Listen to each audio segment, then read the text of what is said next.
So a royal expert has made the claim that Harry and Meghan are dead in the water. Now I understand it's not the nicest thing to do to equate the royal family with fictional mobsters and murderers, but I was watching The Godfather a few weeks ago. So Harry has been compared to Fredo before, like the second son who was fun-loving and simple-minded, but who would never be able to be the head of the family. And it's when he's faced with this reality that he lets his feelings of indignation and ego overwhelm him, and that becomes his undoing when after that he betrays his brother Michael. It reminded me of how Meghan was basically the same as Carlo Rizzi in the first film. Carlo was simply a small-time criminal, but he managed to network his way into a friendship with Sonny. Carlo puts the moves on Sonny's sister, but Carlo is very ambitious. He doesn't actually love Connie, but instead he marries her because he wants to fast-track his way to power. So Vito does not trust Carlo one bit, and he has his concerns about the match, but he ends up giving in. And following strict Sicilian tradition, he vows not to interfere in any of his children's marriages. So Vito and the other core family members keep Carlo at a distance in terms of the family business strategy and their interests. And then there's Tom Hagen, who is basically the same as the men in gray suits, and they tell him to give Carlo a living by running the family bookmakers. To someone who's casually watching from the outside, it seems like Carlo got a great deal. As long as he knows his place in the power structure, then he's going to be fine, and he can benefit from his connection to a very powerful family. But Carlo becomes a little too big for his britches, and he's quickly feeling dissatisfied with his lot and position. So he starts feeling upset at what he considers to be a lack of respect coming from the family. Eventually, when Vito dies, Sonny will become the Don of the family. Now Carlo, thanks to being delusional and too entitled, feels thrown away. He feels like his own subjective talents are dismissed. So to display some power over the family, he physically abuses Connie. Well, this of course upsets Sonny, and he makes the mistake of beating up Carlo in public. And that's an act that does not go unnoticed by the enemies of the family. At the end, with a bruised ego, it all leads to a betrayal by an embarrassed and frustrated Carlo against the family who accepted him. He participates in a setup with an enemy family, which results in Sonny getting assassinated. Vito and Michael already know that Carlo was involved, but they let him live until they can piece together the trail of betrayal. So they decide to take Carlo in with the core family for a little while to avoid him becoming suspicious. Vito passes away, and then Michael becomes the new Don, and then Carlo is murdered after he confesses to Michael. So back to the point that I was trying to make with all of this. I think Meghan is basically the same as Carlo. Meghan was a nobody, and she managed to marry into a powerful family with a historical power structure and very old rules of conduct. Now, to a casual outsider watching, she, much like Carlo, had it made, but soon enough, she didn't feel satisfied. Much like Carlo, she got all upset because she thought that her talents were not being used. Now, reportedly, she bullied staff as a display of her power, and she tried to bully her way into that half-in, half-out scenario so that she could be aggrandized on two fronts, both Hollywood and royalty. Now, ultimately, they put her in her place, and because she was so embarrassed and because her motivating factors are narcissism and ego, she orchestrated an assassination against the family, but it was a character assassination.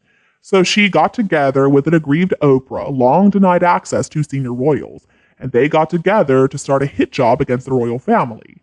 Meghan, of course, played the race and victim cards, and then she just waited for all the Commonwealth countries to fall. She figured that all the countries with the British monarch as head of state would quickly abandon the now racist family, a family that she assumed people would quickly dismiss, anybody with any moral character, that is, and a family that would be considered to be international pariahs by VIPs because of how they treated a woman of color. Meghan and Harry decided to shoot their shot, and unfortunately for them, they missed. And just like Vito died, so did the late Queen pass away. I would see Charles as the head of the family more like a caretaker of the crown, considering his advanced age. His reign is not going to last very long, and he's not going to want to deal with Harry and Meghan for their awful actions. And I don't think anybody can forget that Charles's mother and his father passed away while their family was living under the shroud of their alleged racism which afterwards Meghan and Harry even denied. So I think in this situation, the real Don is going to be William. He has been groomed for a very long reign. They were invited to the Platinum Jubilee and the coronation. There is minimal clapback in response from the palace in spite of how Meghan and Harry have acted. Once Charles passes away and William takes over, then Meghan and Harry, who have been living this whole time on borrowed time, are going to be basically the same as Carlo. They will be dead to William once his reign begins. They're going to be pariahs, and any support for Meghan and Harry is going to mean denial of access to the king. In the Godfather movies, Michael does not murder his brother while his mother is still living. He chooses to wait, and I think that William is going to wait until his father passes away. I suspect William is going to be channeling Michael's most famous quote when it comes to his feelings for Harry. Fredo, you're nothing to me now. You're not a brother, you're not a friend. I don't want to know you or what you do.